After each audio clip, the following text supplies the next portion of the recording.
Well, first of all, Mark, thank you and ABC for hosting the debate tonight. Mr. Garvey, thank you. It's good to see you for being here as well. We're meeting at a precarious moment in California history when it's Padres won, Dodgers won.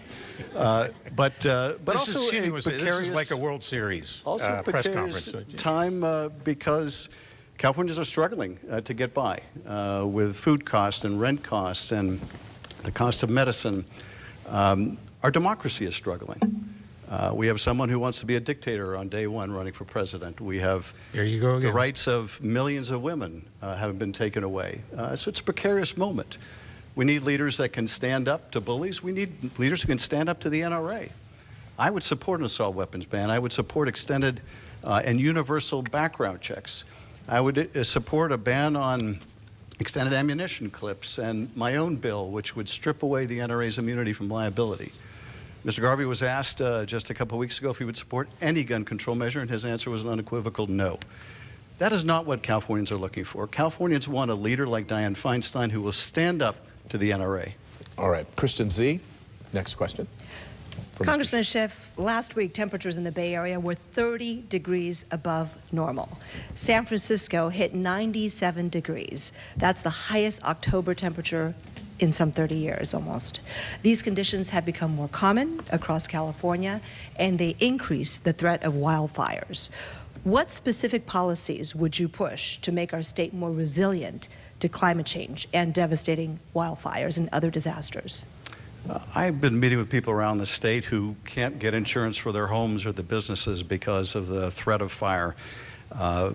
Communities that have been wiped out, lives lost. We had the tragic accidents recently involving California firefighters.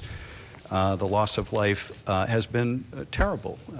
And there are a number of steps that we can take to address this crisis.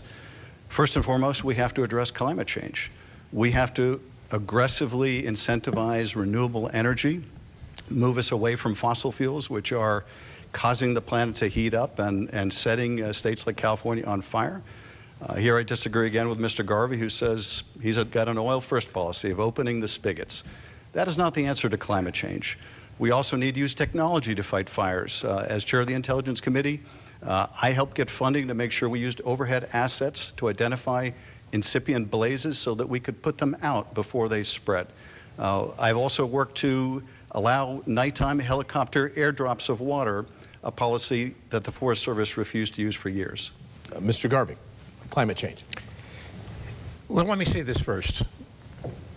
Mr. Schiff has been a congressman for 24 years. And we've debated over 3.5 hours prior to this. And over these 24 years, the policy he's going to talk about tonight, the policies, he hasn't been able to do anything about it. Think about this, 24 years addressing existential problems in this country and never being able to cure the problems. And that's why the state is standing up now, its people, and saying it's time for change. But I think what is important is, in a federal position like the U.S. Senate, that we start to work to clear out the brush that really is the igniting point for many of these fires around the state of California. I was just up in Northern California at the Burn Fire and saw the devastation, what can happen and could happen. All these things he mentions have been done time and time again, but he never has an answer. Gabriella, your question for Mr. Garvey. Gentlemen, nice to see you again. California leads the nation when it comes to access to reproductive health care. We even have laws that protect non-California residents that come to our state to seek an abortion. Please explain your position on a woman's reproductive rights and abortion, and whether you would support a federal ban if it comes before the Senate. I said this on day one almost a year ago, October 10th, that as the next elected U.S. Senator from California, I pledge to support the voice of Californians, and they have a bill, a constitutional bill, for abortion, and I pledge to support that. Now, I am a Catholic. I believe in life. I believe in life at conception. I believe God breathes a soul into these fetuses. So I steadfast in terms of my policies on abortion and also the pledge to support all the people of California. Mr. Schiff? Gabriella, Reproductive freedom is a human right. It shouldn't be denied to Californians. It shouldn't be denied to women anywhere in the country. I'm going to fight, as I have in the past, for a national right to abortion law so that women make reproductive decisions. We've already seen so many cases where women have had to go from one state to another to seek emergency care, some who have died along the way. And Californians are expecting in their senator someone who will fight for reproductive freedom. Not someone, like Mr. Garvey, frankly, who said that he supported the Dobbs decision overturning Roe v. Wade. Someone who would support states' bans on abortions. That's not the answer. If my colleague was listening to the voices of Californians, as he claims, he would hear their voices loud and clear. Californians want a national right to reproductive freedom, and they don't want the government in the business of making that decision for women. Gabrielle, Mr. Schiff, excuse me, I think he mentioned me there. Go ahead. Believes in deconstructing the Constitution. 30 seconds. He believes that democracy is about packing the court. It's about doing away and downplaying the Second Amendment. Constantly, what people of California have told me as I've walked the state through this last 15 months is they believe in the Constitution. They don't want it desecrated on. They don't believe it should be torn down. They want somebody to stand up for the fundamental beliefs of this country. Mr. Schiff, 10 seconds. I don't know what deconstructing the Constitution means, but I do know this. You worked very hard at doing this. I'm for reproductive freedom, Mr. Garvey. You are not. And Californians deserve better than that. They're not looking for some MAGA mini-me in a baseball uniform. They want someone who's going to fight for their rights, as I will do. Warren Armstrong, your next question for Mr. Schiff. Mark, thank you very much, and good evening, gentlemen. Mr. Schiff, this is for you. 1 year ago this week, Hamas terrorists massacred nearly 1,200 people in Israel. Since then, the health ministry in Gaza says thousands of Palestinians have been killed. Lebanon is under attack, and Iran is firing missiles into Israel. What plan, if any, do you support to bring peace to a region that's been unsettled for nearly 100 years? Warren, yesterday, as you know, was the anniversary of that terrorist attack by Hamas that took the lives of 1,200 innocent people, including Americans. Israelis were raped and murdered and abducted. Many still remain hostage. Hezbollah, the day after this war began, started lobbing projectiles indiscriminately into Israel. And Iran is using its proxies and now firing directly on Israel. The United States needs to continue to support its ally, Israel, in its right to defend itself. No nation state could go through that kind of attack and not defend itself. What's more, we cannot have a situation where that terrorist group, Hamas, continues to control Gaza or threaten the lives of Israelis, Americans, and others. So we need to support Israel. At the same time, we need to make sure that we're doing all we can to ultimately bring about a two-state solution where Israelis and Palestinians can live in security and peace. To me, that is the only lasting solution that will bring peace to the region. And tragically, Hamas, for a time, has killed that idea in Israel and elsewhere. But I think it's the answer. Mr. Garvey. I've said from the beginning that I support Israel yesterday, today, and tomorrow. I will stand by them for all their needs at any time. But I could never tell them they can't protect their sovereignty. I went to Israel. I've been there during this war. I went to the kibbutz that was beginning at 6:30 on October 7th, where the devastation and the true genocide began. I went to the music festival where 350 young men and women were killed and devastated there. I went to a hostage family's home. Guy is still a hostage. We need to get the hostages back. But let's face it, in two administrations, with the Obama and the Biden administration, this man voted for significant packages of billions of dollars to Iran. Why? To pander to Iran? Absolutely. Let's not be nice to Iran. What Iran did was build an arsenal and create 7 proxies that are now threatening the Middle East with one small country of 9 million people who are trying to survive. We need to step up and not pander. There'll never be a two-state solution because one of them will try to decimate the other. And by the way, your time has expired, Mr. Garvey. Thank you. Kristen Z., your next question for Mr. Garvey. Thank you, Mark. Mr. Garvey, Californians are struggling with our high cost of living. According to the Bureau of Labor Statistics, San Francisco's housing cost is a staggering 86.5% above the national average. Food, 17% higher. Transportation, 11% higher. What specific policies would you try to advance to alleviate the cost of living burden on working and middle-class families? Absolutely. I think under Mr. Schiff's watch over these last 25 years, you've seen us come to a situation now where we're much worse off than we were 4 years ago. Let's get back to a free market capitalization, supply side. Let's start to get money flowing in this great state and country of ours. What suppressed the people right from the beginning, day one of the Biden administration, was to shut off energy. When you shut off energy, the ripple effect it has in this country went to the living room table, to the gas station, the ability to save, ability to provide for their children. All of these things need to be attacked and attacked in an expeditious, proper manner. And this man has seen this time and time again. He's never been able to solve the problem because he believes in throwing money at it and not actually coming up with an answer and a solution. Mr. Schiff. I think housing is a human right, and it is a terrible tragedy that we have so many of our fellow citizens that are living on the street, and so many more that can't afford a place to live anywhere near where they work.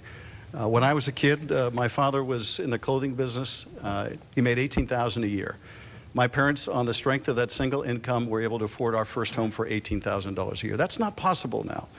There's a lot that we have to do about this, and it starts with building a lot more housing and building it fast. I'm supporting a low-income housing tax credit that would incentivize the development of hundreds of thousands of new units in California. We also have to get local communities to approve housing much more quickly. It can take 4 years to build housing in many of our cities. We're never going to solve this problem if it takes 4 years or $1 million a door to build affordable housing. I would like to incentivize local governments to get to yes faster. And for those who are homeless and struggling from mental health or substance abuse problems, we need to get the treatment and wraparound services so they remain housed. Kristen, you had a follow-up? Yes, it's for Mr. Garvey. You mentioned wanting to get back to more of a free market. So in that regard, I wonder if you would support higher tariffs on imported goods, for example, from China, as presidential candidate Donald Trump is advocating? I believe it should be a measured tariff situation, where if tariffs on a country should be administered if it is a company that threatens the success of an American company right there. I think tariffs aren't the answer. I think allowing American companies and corporations to really survive and to prosper really means less taxation on them so that we can get all these products and services in this country without the need for importing from other countries. Mr. Schiff, want to address the tariff issue? I don't support Donald Trump's across-the-board tariffs. Economists say this will lead to inflation. What's more, it'll be essentially a 10% tax on every consumer in California and around the country. That is not the answer. I do support targeted tariffs when China is dumping steel or dumping other products or dumping technology to try to drive American businesses out of business. Then you're darn right, we slap tariffs on China. But we should do it strategically and not indiscriminately across the board, which would simply result in higher taxes for Americans. Gabriella, your question for Mr. Schiff. Up until June, the San Diego sector was the area with the most undocumented migrant crossings in the country, into the country. Given the complexity of the situation for millions of families on both sides of the border, if it were up to you, what would be the first immediate action you would take to address the situation, even before Congress acts on anything? We need to get control of the border. We need a strong border policy, which is going to require us, first and foremost, to have more personnel along the border. We need better technologies along the border to interdict both people and narcotics when narcotics are being smuggled across the border. But we also need a comprehensive immigration policy that treats those that are trying to immigrate or migrate as human beings, that's consistent with our values. We need a solution that provides relief for our dreamers and for the farm workers who put food on our table. It ought to be comprehensive if it's going to be effective. I met a gentleman when I was doing a roundtable in Calexico, walks across the port of entry every day, works on a farm in the United States, 100-degree heat, walks back through the port of entry to his family in Mexico. One of the hardest working people I've ever met. someone like that should have a pathway to citizenship. Someone like that should be treated with respect and dignity. We can have both a strong border, but also treat people as human beings. That's the kind of policy I support. Mr. Garvey. Over the last 4 years, this man has voted for open border. That means that 15 million people, plus getaways, have come into this country. And we know when that happens. What we have to do is secure the border. We have to finish off the wall. We have to reinstate, remain in Mexico. We have to reinforce our Border Patrol.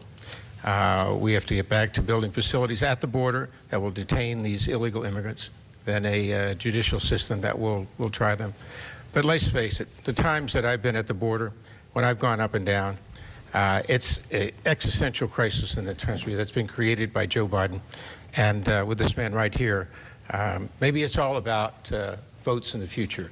But I do believe, as somebody with common sense and compassion and consensus building, we've got to get back to letting those people that have started it the right way at countries and gone to their embassies and are waiting tens of thousands to come to this country, only see America letting in illegal immigrants as causing death and destruction in this country. Thank you. Mark, since my name was invoked, I'd like to respond. Okay, you can First of all, Mr. Garvey, 15 seconds.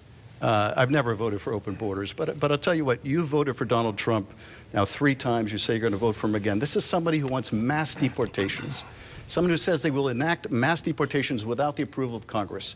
So you're voting for mass deportations when you say you're for Donald Trump. And I'll tell you, that is not where Californians are. That is not where the American people are.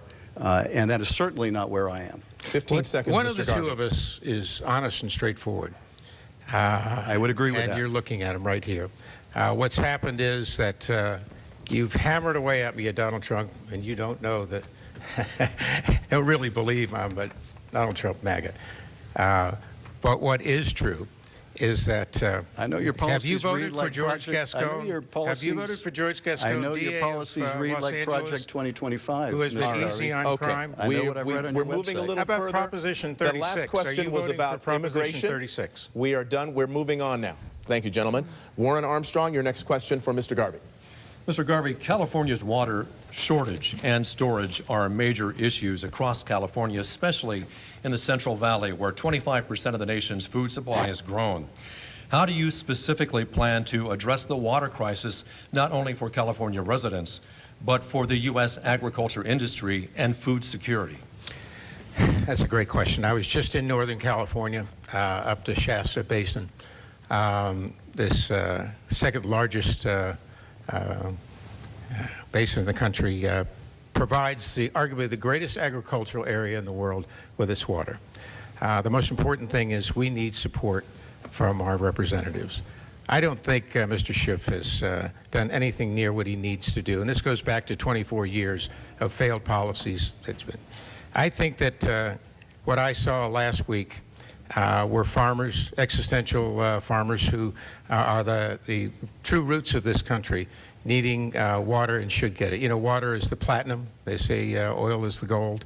The platinum for California is something that needs to be done. A great example is Kern County Water Bank, where private shares are used to provide water for them. Let's look at all these policies that need to be reinforced by elected officials and not just career politicians who have failed at the state of California. Mr. Schiff. Well, first of all, I'm enormously proud of California's agricultural industry. It feeds not only the state, it feeds the country, it feeds the entire world. Many of the farmers have been farmers for generations in California, and I'm proud of what they do.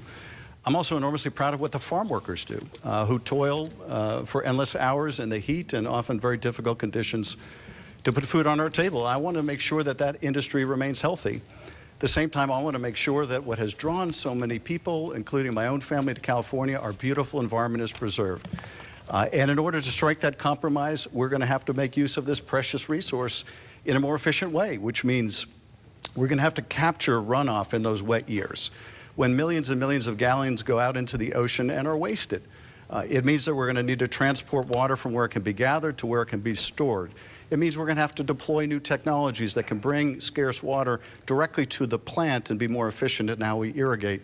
It means we're going to have to do a better job conserving. It means we're going to have to recycle more water and be more efficient in recycling as well. We're going to need to employ all of these things, and more than that, we're going to have to attack Warren? climate change, or we'll never get ahead of this. Warren, you have a follow-up. Yes, I have a follow-up, please, Mr. Schiff. Would you support the easing of environmental regulations in order to get those farmers more water and to also the urban areas? I would not support eviscerating our environmental regulations, no. But what I would do, and what you brought up Senator Feinstein in your first question, what I would do is what Senator Feinstein did, which is sit down with the stakeholders, as I've been doing over the last year, make sure that I understand the issues and the trade-offs, and look for those opportunities where we can have a win both for our farms, our cities, and our environment.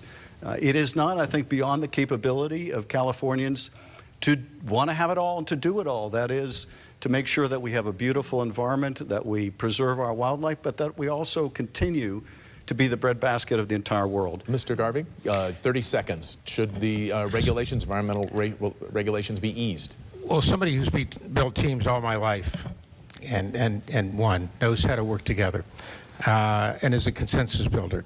I think we need the environmentalists to work with the farmers.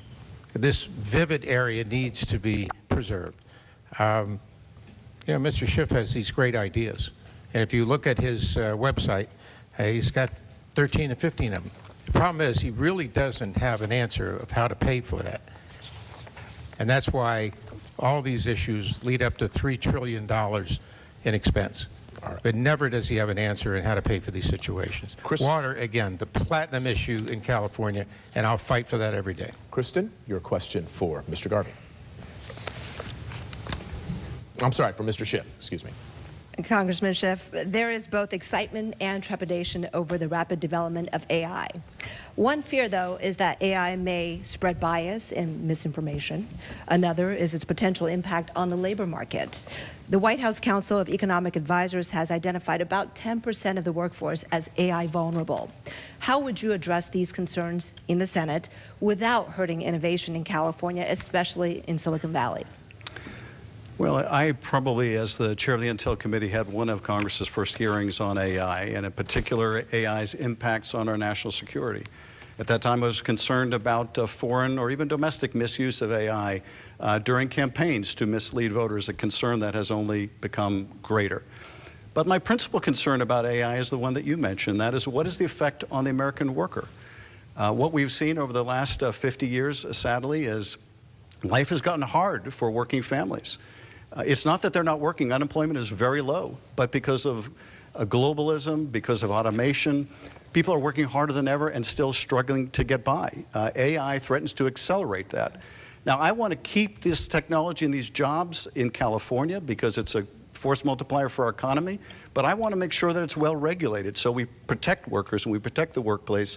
I want to make sure that workers can unionize and get good contracts and have negotiating power with their employers so that they can fight for good wages, health care, and good benefits. That's the approach I think we need to take to make sure the economy is working for everyone. Mr. Garvey, AI. Well, I think it is the future. I think that in many ways, in being on boards of institutions and medical institutions, that it is going to have tremendous effect, and a positive effect. My only concern is how is it going to affect individuals? Can it be mind-altering? Can it affect their personal lives? I think in the future there'll be a balance between AI and labor and commerce. And it gets back to, and as Mr. Schiff mentioned, about the economy and about getting the economy back. Well, I like to call that Schifflation when he talks about the economy and trying to get that to coincide and come in line with new innovations like AI. Gabriella, your question for Mr. Garvey. We mentioned affordable housing before, but let's start with this. We face here in California a housing crisis with low inventory and high prices across the board. Critics often cite building regulations and zoning laws as barriers to increasing inventory. Others oppose rent control and more government intervention.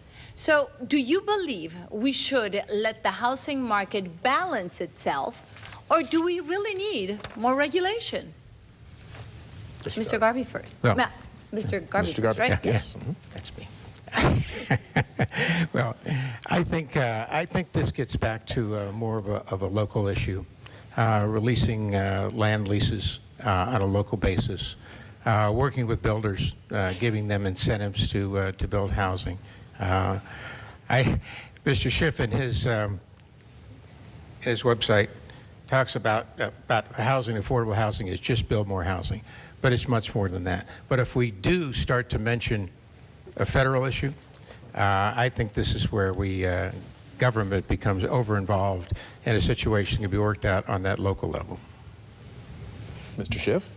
I'm not sure I followed that answer, but here's what I would say. I met with a young woman in the north of the state. She told me that she graduated from college about 10 years earlier. She was still paying down her student loans. Her rent kept going up and up and up, and rents are going up in rural areas as fast as they're going up anywhere else in the state. Between the two, she had barely enough to get by, and she was terrified. I think she speaks for millions of people. We need to build a lot more housing in California, and you know, my opponent may say, well, the government doesn't have much of a role in that, but we do. We can incentivize the development of housing. We can help break this logjam, and we're going to have to. The problem will not solve itself. We should also be making a greater federal direct investment in housing. And we also should incentivize local government agencies to make decisions quicker on housing. We're going to have to do all of this and more and treat this as the urgency that it is. It is my top priority to bring down the cost of housing in California. Real quick, how about renters?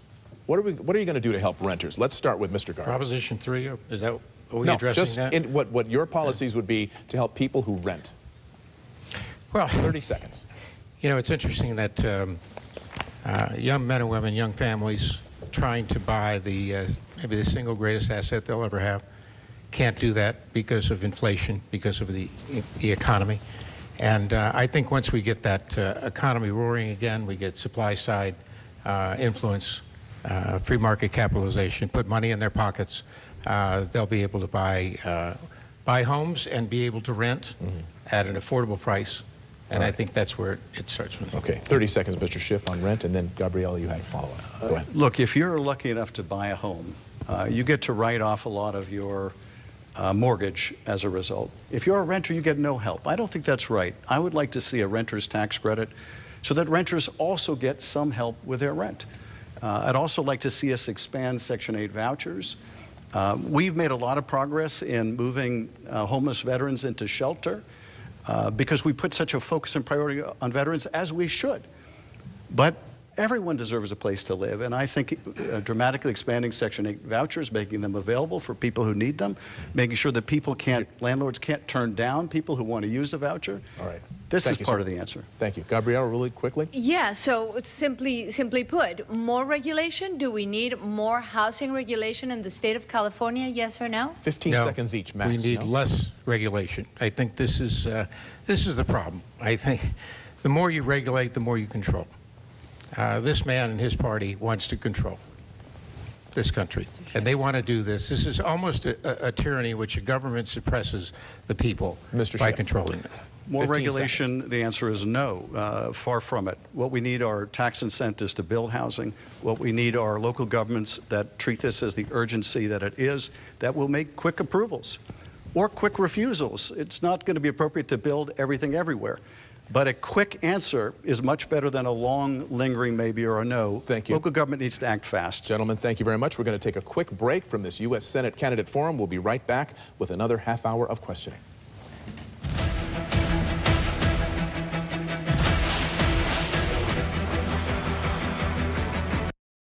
Blindside. It was a story tailor-made for Hollywood. A wealthy white family taking in a black teenager. Michael Oher filing a lawsuit saying it was far from the truth. Tui contesting his suit. When you watch that film back, it's a little cringy, and in some cases wasn't true at all. Inside the real story of how Super Bowl champion Michael Oher became involved with the multimillionaire Tui family. Who will come out on top? Behind the Blind Side, now streaming on Hulu. Trick or treat! When I flick this switch, there'll be a horrible noise and a terrible odor. Will it hurt? Pain like you've never known. Seems risky. I am much satisfied. What? You scared? This is happiness. We love Halloween. Got me. He's a bit silly. Turning the machine off. Do you feel good?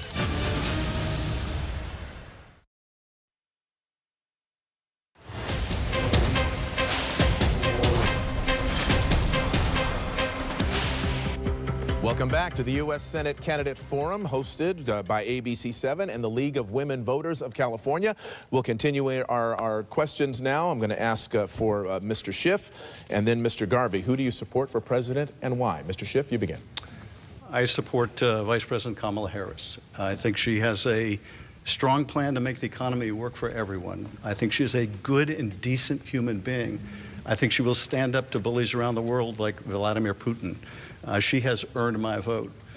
On the other hand, Donald Trump, I think, was a disastrous president. I think he has threatened our democracy. He says he wants to be a dictator on day one. He wants to use the Justice Department to go after his political enemies. He demonizes groups of people. Right now, it's the Haitians, and who will it be tomorrow? Americans want someone who is good and decent and ethical, who knows right from wrong, who's capable of telling the truth as the President of the United States. And the choice, to me, is very clear, and it's Kamala Harris. Mr. Garvey. They've been trying to paint me for a year now into one corner or the other. And I've said, I'm running a Steve Garvey campaign. I make my decisions based on what I think is best for the people. I did vote for Donald Trump 3 times. I believe he's the best man for the job. We were much safer.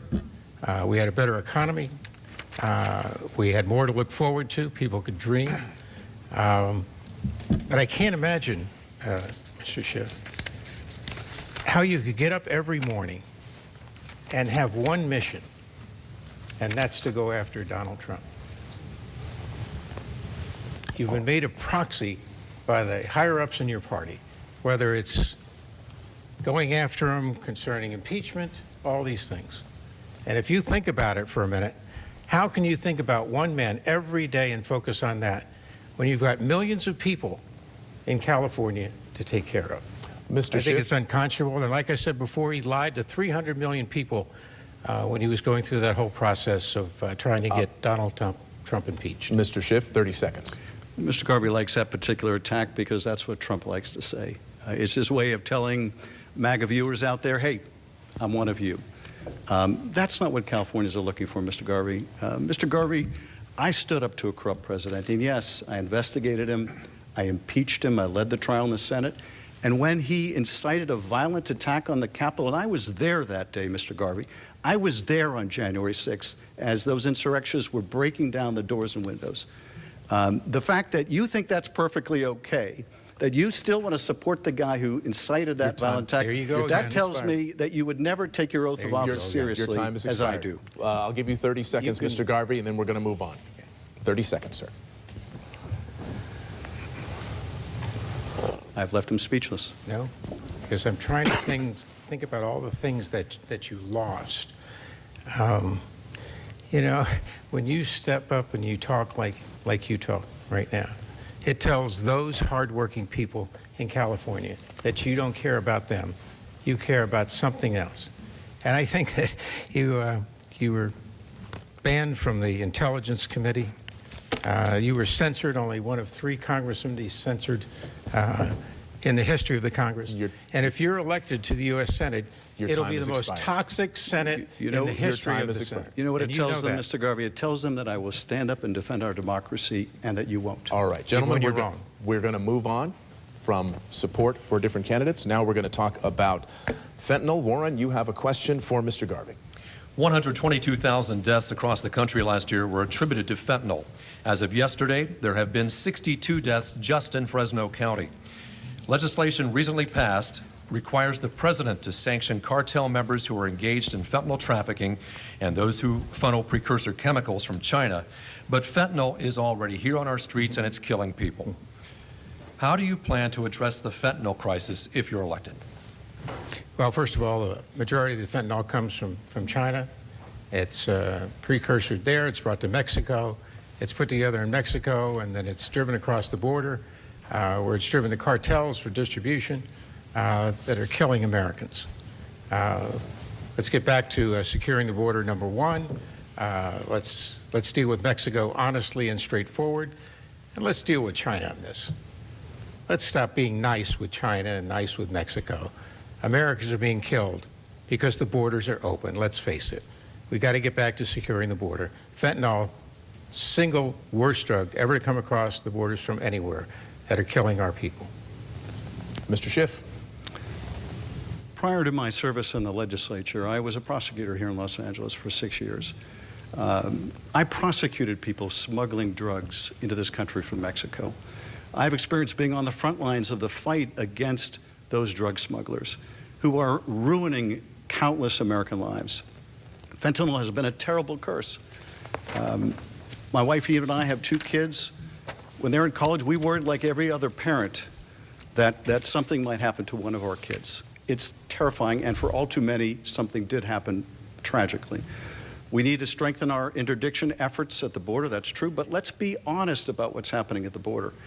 Most fentanyl that's smuggled into this country comes through ports of entry, carried by Americans.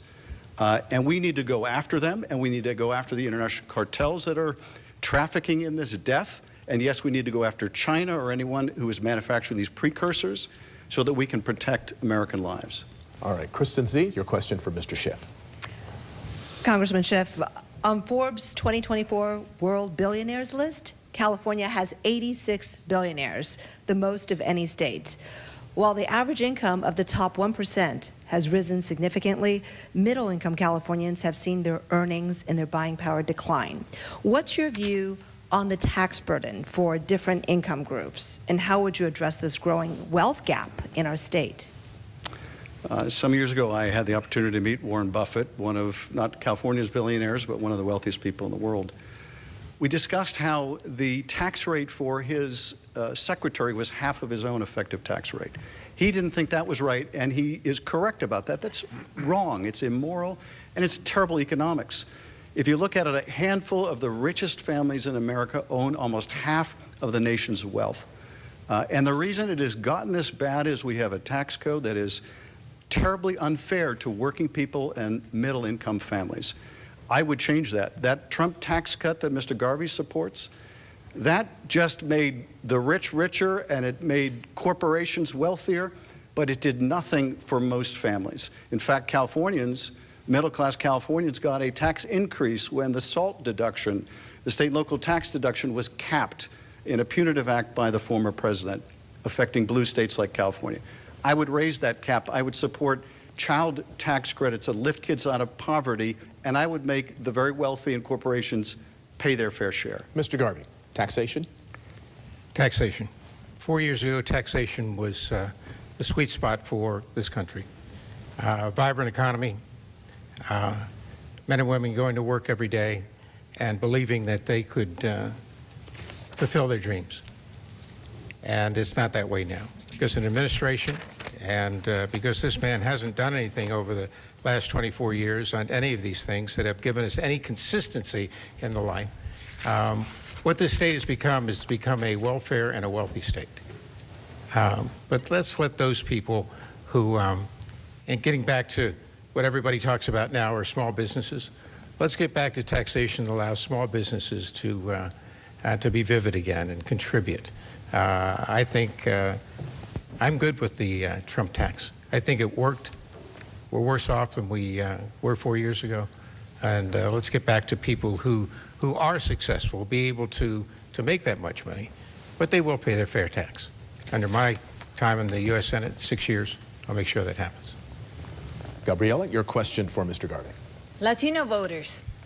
According to the National Association of Latino Elected Officials, NALEO, the Educational Fund says 29% of registered voters in California are Latino. That's nearly 1 in 3. So why should Latinos vote for either of you? What part of your political platform do you think resonates the most with our Latino community? Mr. Garvey. Well, I came here over 55 years ago, put on a Dodger uniform, and I think most people know, played 20 years. And over that time, the emergence of Fernando Valenzuela and the Latino players increased attendance at Dodger Stadium by 40%.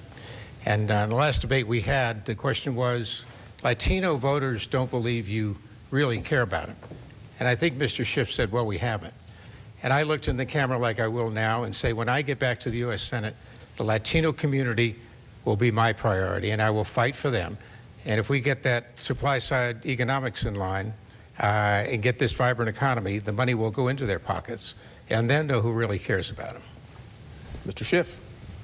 Gabrielle, in my opportunities to meet with Latino business leaders around the state, what they've told me is that the struggles they face are the same in many respects as every other community. When housing prices go up, they're disproportionately impacting the struggle to find housing.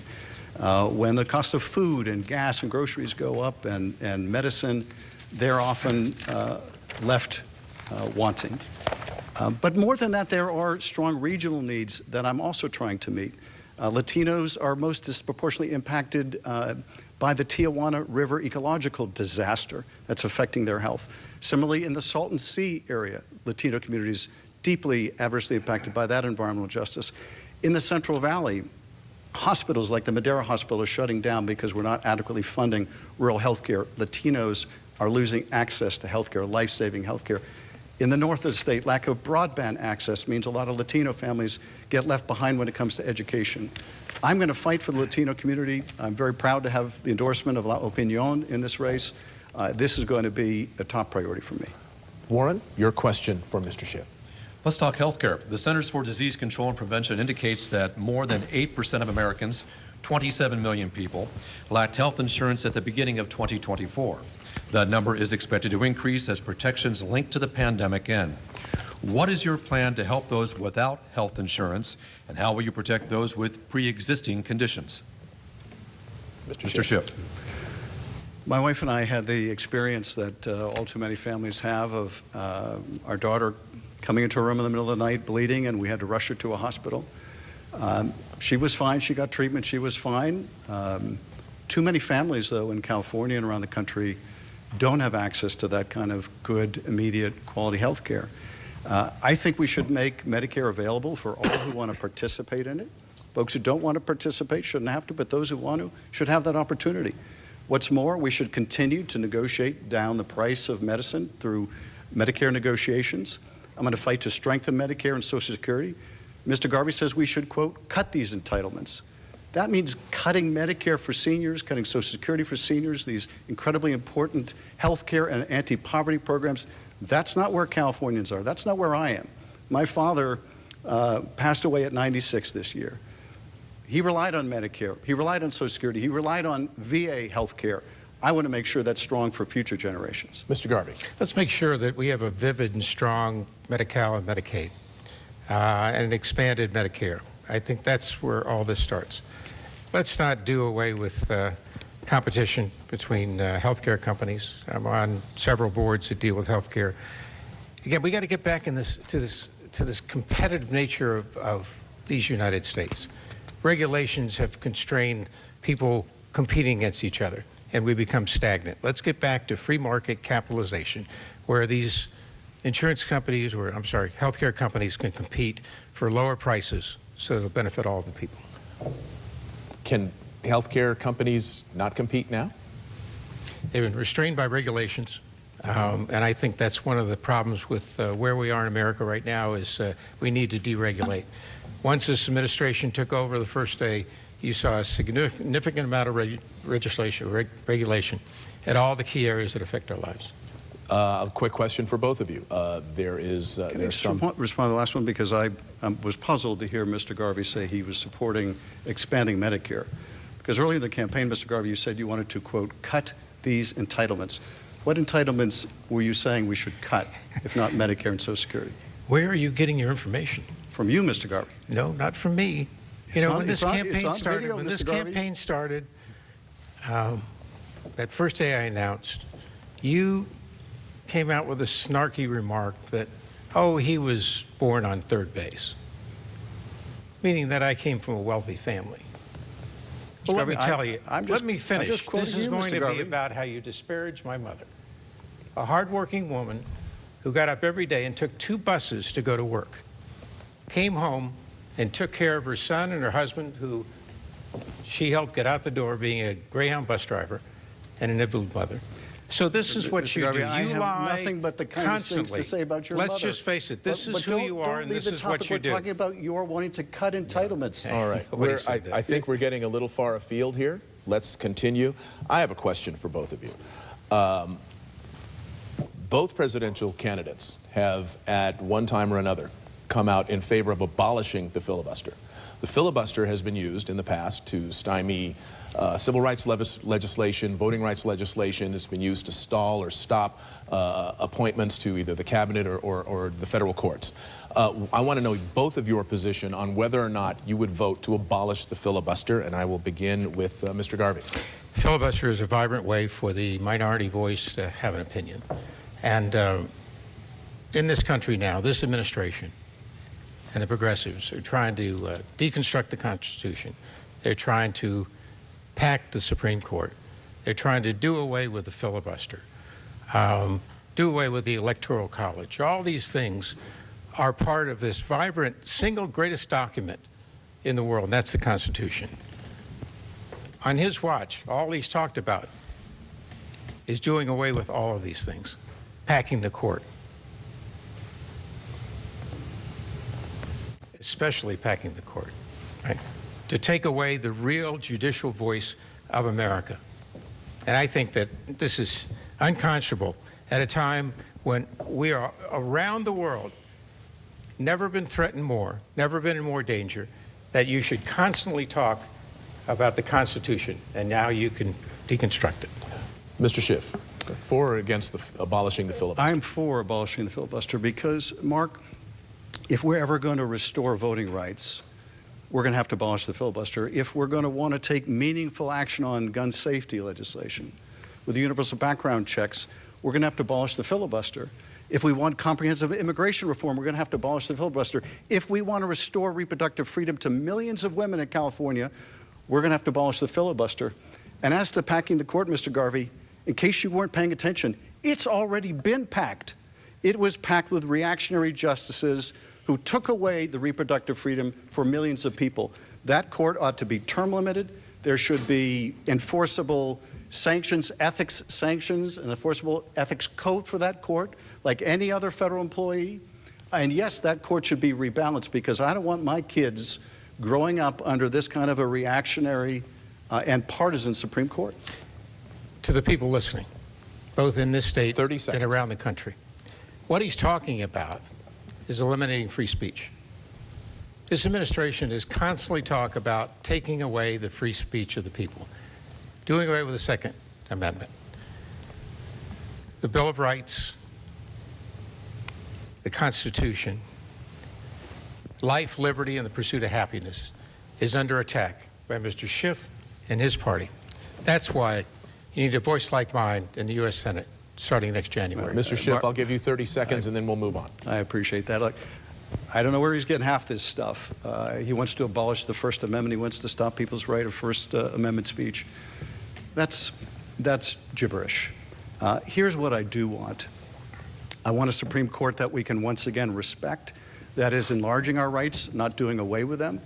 I don't want voter restrictions put in place so that eligible voters can't vote.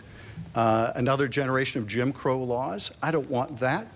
I want meaningful gun safety legislation. I want strong action against climate change. Sure. This is, I believe, what Californians also want. All right. Thank you for your time. Kristen, your question for Mr. Schiff. Thank you, Mark.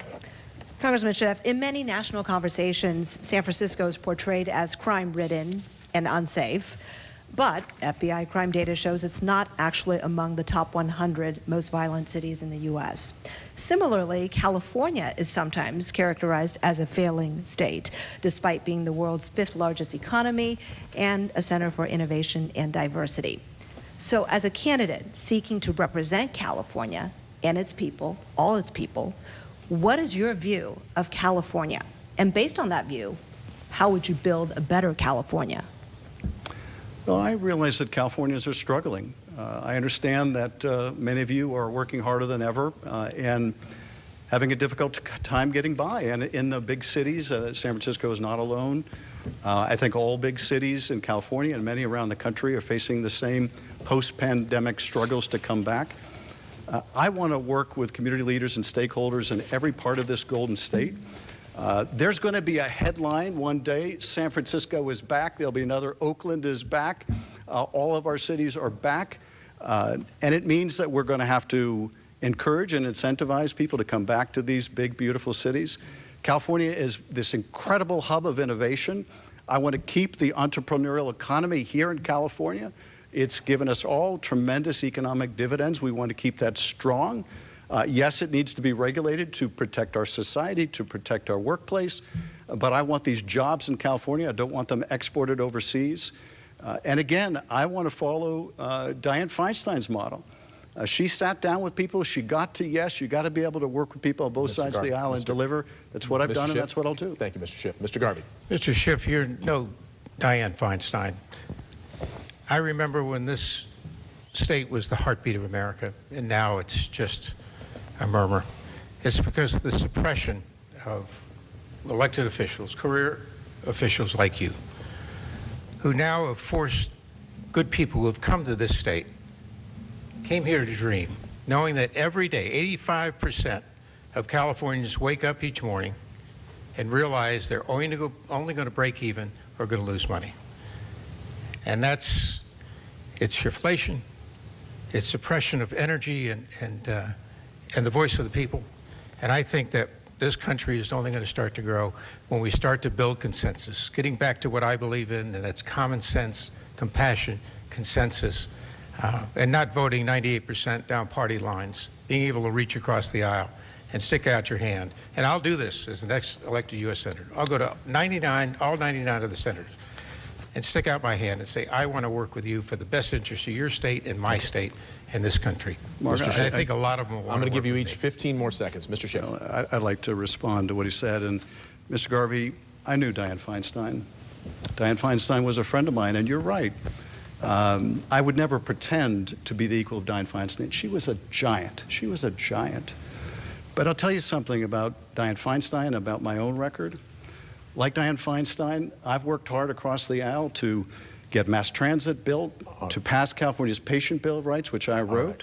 I worked to get the early earthquake warning system set up. I brought millions back to California for housing. We've got to get to closing statements. If I could just say, well, Mr. Garvey was signing baseballs for the last 37 years. I was seeing presidents of both parties and governors of both parties sign my bills into law. And for 24 years, you've only been known for one thing, and that's impeaching somebody else. That's unconscionable. All right. Now, we're going to get to our closing statements. I'm going to give each candidate 1 minute to present their closing statements on why they should be elected by Californians to the United States Senate. Mr. Garvey, you are first. Well, it's been 55 years since you and I first met, coming to Dodger Stadium September 1st of 1969, putting on a Dodger uniform, playing for 20 years in San Diego and LA, growing businesses, family, being involved in charities and understanding what California is all about. You know, I listened to a song, Someone Like You by Van Morrison, and it reminded me of the day I decided to run. That someone like you is the people of California who've been suppressed and regulated, who need a new, fresh, young voice. Somebody will get up every day and swing for the fences for you, and that you know in my heart and in my prayers, I will be a 6-year senator that'll make a difference in your life, and your family, your future, and your children. God bless you. And this has been the greatest journey of my life. I need your vote. Go to stevegarvey.com. Mr. Schiff, 1 minute. Thank you again for hosting the debate tonight. I've been very proud to represent California in the U.S. Congress. I'm proud of my record of delivering for the people of California. I'm proud of building light rail. I'm proud of passing California's Patient Bill of Rights. I'm proud of bringing back millions to this state to build housing, to get things done again in California. I'm proud to have authored legislation that helps us attack wildfires and expand health care to millions of people. Californians deserve a senator who has a track record of delivering, of getting things done for the people of this state. But California also has a right to expect that their senator will stand up for our Constitution, for our democracy, And yes, we'll take on even a corrupt president, which was my obligation, my constitutional obligation, and I would do so again if the need should arise. But I've been enormously proud to represent many of you in the House of Representatives. I'd be very proud to represent every part of this big, beautiful state in the U.S. Senate, and I ask for your vote. Thank you, Mr. Schiff and Mr. Garvey. Thank both of you for this great forum. We'd like to thank our co-sponsor, the League of Women Voters of California, and our media partner, Univision LA. Additional thanks to our sister stations, KGO in San Francisco and KFSN in Fresno. A reminder, Election Day, November 5th, just 4 weeks from today. Early in-person voting starts at the end of the month. Vote by mail ballots must be postmarked by Election Day. We thank you for joining us. Have a good evening. Get out there and vote. Good night.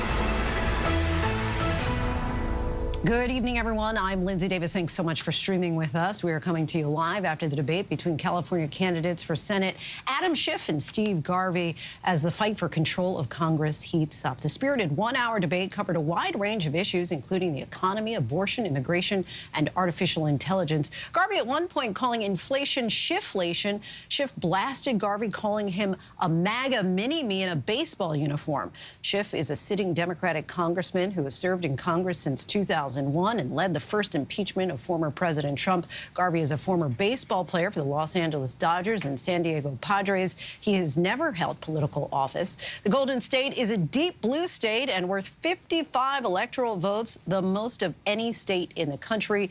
And this race is one of 34 Senate seats up for election. 23 are held by Democrats or independents. Republicans can retake control with a net gain of 2 seats or by winning the 2024 presidential election. An upset here could have major implications on everything from the Supreme Court and guns to reproductive access and immigration. But polls show Schiff with a major lead over Garvey. And joining us right now from our LA bureau is Zareen Shah to break down the differences each candidate presented on some of tonight's major issues. Let's start with abortion and Adam Schiff, who said this. I don't know what deconstructing the Constitution means, but I do know this. You worked very hard at doing this. I'm for reproductive freedom, Mr. Garvey. You are not.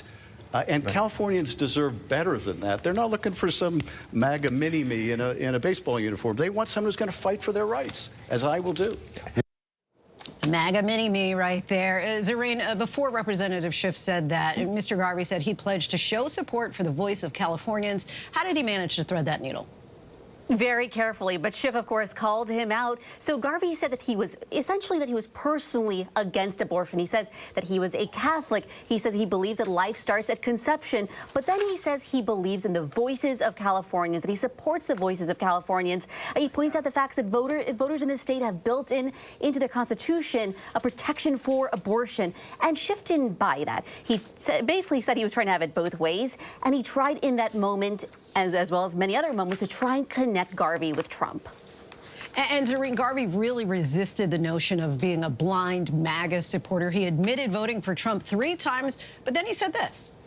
But I can't imagine, Mr. Schiff, how you could get up every morning and have one mission, and that's to go after Donald Trump. You've been made a proxy by the higher-ups in your party, whether it's going after him concerning impeachment, all these things. And what did Schiff have to say? And how does talking about Trump align with his campaign this election? You know, I almost wonder if Garvey took the bait there. I mean, look, a lot of Californians do not align themselves with Donald Trump. And for Garvey to point that out in this moment could have been a gift potentially for Schiff. And Schiff says, yes, he investigated him. He said he helped impeach him. He says he was there on January 6th. And this aligns with something bigger. Look, Schiff has been traveling around the country in this moment on a lot of these national issues, talking about Trump, going to places like Ohio, going to Pennsylvania. He's going to Nevada and Arizona in just a couple of weeks.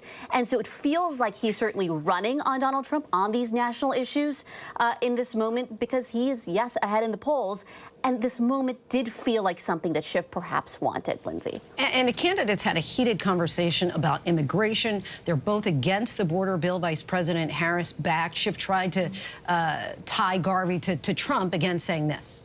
But I'll tell you what, you voted for Donald Trump now 3 times. You say you're going to vote for him again. This is somebody who wants mass deportations. Someone who says they will enact mass deportations without the approval of Congress.